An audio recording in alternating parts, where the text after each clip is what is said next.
तो आज हम अपनी कहानी में पढ़ने वाले हैं जोशीमठ के बारे में, जो लगातार सुर्खियों में बना हुआ है। वहाँ के लगभग 600 घरों में 1-1 फुट चौड़ी दरारें आ चुकी हैं। उनको नई सेफ जगह शिफ्ट किया जा रहा है और यह 1000 साल पुराना क्षेत्र, जिसको शंकराचार्य ने बसाया था, इसका अस्तित्व आज खतरे में है। और ये सेंटर पॉइंट है बद्रीनाथ, हेमकुंड साहब और वैली ऑफ फ्लावर्स का।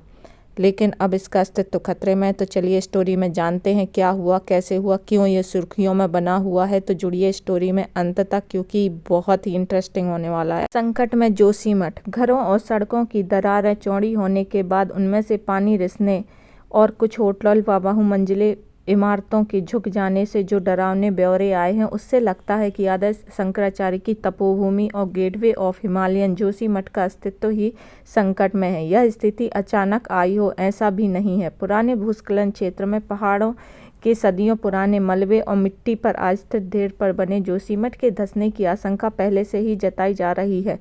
शहर के ठीक नीचे धौलीगंगा और अलकनंदा नदियों का संगम होने के कारण नदियों से आने वाला कटाव भी भूधसाव का कारण है। बीती सदी के 70 के दशक में गठित एसपी मिश्रा समिति ने जोशीमठ के आसपास कोई बांध या बड़ी परियोजनाएं न लाने की बात कही थी, पर आज जोशीमठ के आसपास कई बड़े बांध हैं। एनटीपीसी की उन तपोवन विष्णुगाड़ जल विद्युत परियोजना की 16 किलोमीटर लंबी सुरंग जोशीमठ के नीचे से गुजर रही है, जिसने फरवरी 2021 में रैनी गांव के पास भारी तबाही मचाई थी।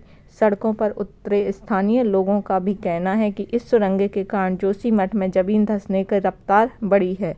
गंभीर स्थिति को देखते हुए एनटीपीसी की जल विद्युत परियोजना और जोशीमठ बाईपास का काम समेत तमाम निर्माण कार्य रोक दिए गए हैं। दरअसल विशेषज्ञों ने पहले ही सरकार को रिपोर्ट दी थी कि बेतरतीब निर्माण, पानी के रिसाव, ऊपरी मिट्टी के कटाव और दूसरे कई चरणों से जोशीमठ में जलधाराओं में प्राकृतिक प्रवाह में रुकावट पैदा हुई है। लेकिन तमाम चेतावनियों की अनदेखी कर यहाँ निर्माण कार्यों को जिस तरह वरीयता दी गई, उसमें ऐसी स्थिति आनी ही थी। उत्तराखंड उन राज्यों में से है जहां जलवायु परिवर्तन के कारण हम केदारनाथ में भारी त्रासदी होते देख चुके हैं, और बेतरतीब विकास कार्यों के कारण यह साल भूस्खलन से तबाही होते देखने में अभ्यस्त है।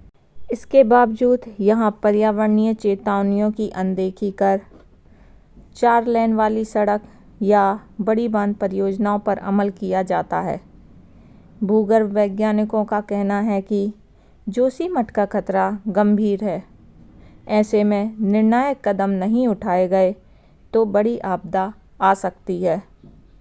जोशीमठ को बचाने के लिए तमाम जरूरी कदम उठाए जाने ही चाहिए, पर मौजूद स्थिति में सबसे आवश्यक यह है कि स्थानीय लोगों को सुरक्षित स्थानों पर पहुंचाया जाए। पेड़ों को काटना और प्रकृति से छेड़छाड़ करने से हजारों साल पुराना स्थान ही क्या, एक दिन इंसान का भी अस्तित्व खतरे में आ जाएगा।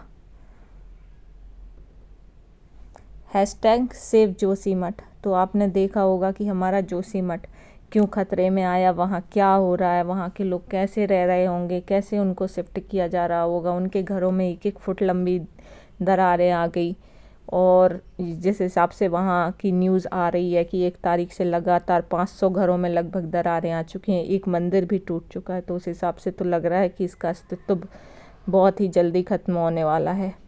तो उम्मीद है हम भगवान से प्रार्थना ही कर सकते हैं। कोई पेड़ काटता है, प्रकृति को हानि पहुंचाता है, तो उसका इफ़ेक्ट हमारी आने वाली पीढ़ियों को उठाना पड़ेगा। जैसे अभी ठंडी हवा पाने के लिए हम घरों में एसी लगाते हैं, फिर हमारी आने वाली पीढ़ियों को शुद्ध हवा पाने के लिए घरों में कुछ ऐसी मशीन लगानी पड़ेगी। जब तक वो मशीन भी बन जाएगी, तो अगर आपके आसपास भी कोई पेड़ काटता है तो उसको मना कीजिएगा। ज़रूरी नहीं कि विकास के लिए पेड़ों को ही निशाना बनाया जाए, उनमें भी जान है। धरती पर सबका बराबर हक है। तो अगर आपको स्टोरी अच्छी लगी हो तो कमेंट बॉक्स में कमेंट करिएगा। तो मिलते हैं बाद में एक नई स्टोरी के साथ।